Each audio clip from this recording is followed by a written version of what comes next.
Doctor پلہ Rajeshwar ready رکن assembly جنگاؤں نے کہا کہ مچھلیوں کی افزائش عصر حاضر کا نفع بخش شعبہ ہے جس میں روزگار کے وسیع مواقع دستیاب ہیں۔ مچھلیوں کے استعمال سے انسانوں کو تغذیہ بخش اور متوازن غذا دستیاب ہوتی ہیں۔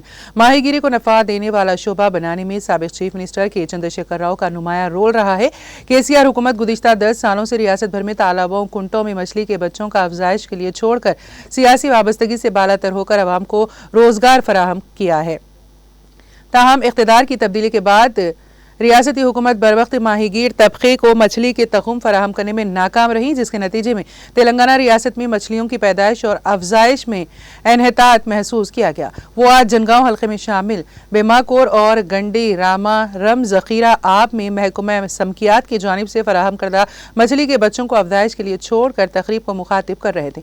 انہوں نے ریاستی حکومت کو مشورہ دیا ہے کہ وہ کم از کم آخری درجے میں KCR حکومت کی جانب سے شروع کیے گئے متعدد خود روزگار اسکیمات کو بحال اور جاری رکھیں تاکہ ریاستی عوام کا مالی نقصان نہ ہو سکے۔